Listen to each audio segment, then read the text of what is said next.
Sabe o Sonic Speed Simulator? É aquele jogo oficial do Sonic no Roblox. Então, ele tem uma lore que é bem estranha, tendo uma explicação para ter vários personagens, levels e mundos diferentes ao mesmo tempo. Especialmente considerando que esse jogo é totalmente canônico dentro da franquia Sonic. Sim, um dos desenvolvedores principais do jogo confirmou que a SEGA considera ele canônico para os jogos principais.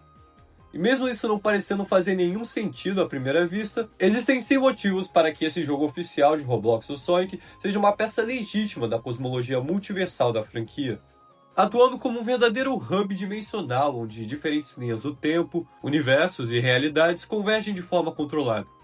O jogo se passa em vários dos levels dos jogos principais, como a Green Hill, Lost Valley e Cityscape, junto com levels de corrida, e em geral esse jogo tem muitos níveis. E essas áreas são cheias de orbes do caos e energia do Rebirth, que é tipo uma energia de renascimento, sendo constantemente sujeitas a distorções espaço-temporais, invasões tecnológicas do Dr. Eggman, e principalmente sendo influenciada pela Phantom Ruby, que continua sendo um dos principais catalisadores narrativos. Diversos eventos deixam claro que essas regiões são impactadas por rupturas dimensionais reais. Nessa crise inteira a gente tem o retorno do ESP Silver, que é a versão do Silver de uma linha do tempo em que os eventos de Sonic 2006 não foram apagados. Nesse universo, depois da sua separação com a Blaze, o Silver ficou bem mais forte e ampliou seu verdadeiro poder psíquico. Isso é uma coisa que não foi inventada no Sonic Speed Simulator, já que essa versão do Silver já tinha aparecido no Sonic Runners, que é um jogo mobile antigo do Sonic, que foi descontinuado e agora não é mais canônico, mas o Sonic Speed Simulator é canônico, basicamente canonizando esse Silver existindo em algum lugar no multiverso do Sonic. E falando no Silver, a gente tem até uma boss fight do Super Silver contra o Time Eater.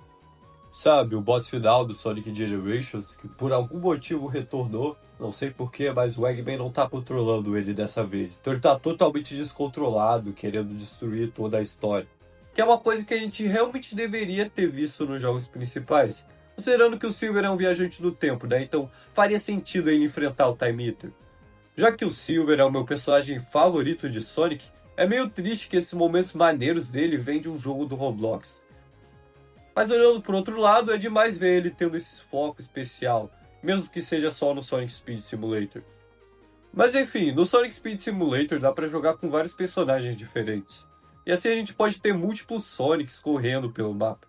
Isso ganha uma explicação ainda mais direta e canônica, já que essas versões não são apenas ecos, mas são sim indivíduos de universos diferentes que acessam essa zona convergente por meio dos anéis mundiais que a gente vê pelo jogo, funcionando como portais interdimensionais que conectam diferentes realidades dentro do multiverso do Sonic. Isso explica de forma consistente porque a gente tem vários Sonics, Shadows, Silvers, Tails, Knuckles e um monte de personagem, como que eles podem todos existir simultaneamente sem quebrar a lógica interna da franquia. Eles literalmente vêm de mundos diferentes que estão temporariamente interligados. E mais uma vez foi um dos desenvolvedores que confirmaram isso. Mas pelo menos a gente teve a explicação desse desenvolvedor. No Sonic Forces Speed Battle, é explicado que foi um protótipo da Phantom Ruby que criou ilusões dos personagens. Mas no Sonic Speed Simulator eles são simplesmente de diferentes universos. Tudo isso prova que a franquia Sonic tem vários artefatos capazes de alterar a realidade, e isso facilita na lore dos jogos como esse. A própria energia do Rebirth do Sonic Speed Simulator funciona como uma energia de renascimento no jogo, seja na lore ou na gameplay. E também o jogo ele tem os personagens do filme, então isso significa que esses personagens dos filmes eles são canônicos pro multiverso do Sonic. O que é bem legal, né?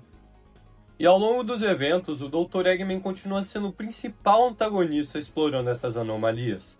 Como no evento Android Anomaly, onde um vórtice dimensional bloqueia mundos enquanto o Eggman manipula a energia de Rebirth para criar versões alternativas do Shadow, como o Android Shadow. Ou quando ele utiliza a Phantom Ruby para gerar exércitos de ilusões e até recriar ameaças como Infinite, conectando diretamente os acontecimentos do jogo com conceitos estabelecidos em Sonic Forces e Sonic Mania. Nessa recriação artificial do Infinite, a gente até tem uma boss fight tirada do Super Shadow contra Infinite. Mas esse Infinite é só uma manifestação da Phantom Ruby, então não é o Infinite de verdade. Porque se fosse o Infinite normal, o Super Shadow solaria ele fácil. Então é a Phantom Ruby em si que tem poder comparável. Sem falar da boss fight do Super Sonic contra Super Neo Metal Sonic, sendo uma transformação que a gente só tinha visto nos quadrinhos em DW antes. Em questão de gameplay, essas boss fights não são grande coisa nem nada. Uma coisa que eu acho que esse jogo precisa é de um sistema de combate melhor, porque é muito básico esse sistema de combate, eu quero que cada personagem tenha mais habilidade. Eu acho que realmente seria algo que melhoraria muito o jogo se tivesse. Mas pelo menos os visuais dessas lutas são maneiros. A questão da canonicidade, nesse contexto, deixa de ser ambígua. O jogo é oficialmente tratado como parte do cânone, com a SEGA supervisionando diretamente o conteúdo e exigindo consistência narrativa por parte da Game Fam, que é o desenvolvedor desse jogo. O que implica que eventos, habilidades e representações dos personagens seguem as regras oficiais da franquia, inclusive restringindo a presença de elementos que contradizem o cânone, como personagens mortos ou não oficiais sem justificativa. Isso significa que Sonic Speed Simulator se torna um ponto de conexão real dentro da linha do tempo expandida, onde eventos podem não apenas refletir, mas coexistir com a continuidade principal. Dessa forma, acontecimentos como as distorções temporais persistentes após o Time Eater, o uso contínuo do Phantom Ruby como ferramenta de manipulação de realidade, e a presença de múltiplas versões de personagens passam a reforçar diretamente a ideia de que o multiverso Sonic é ativo, acessível e interconectado através de artefatos como os Anéis Mundiais.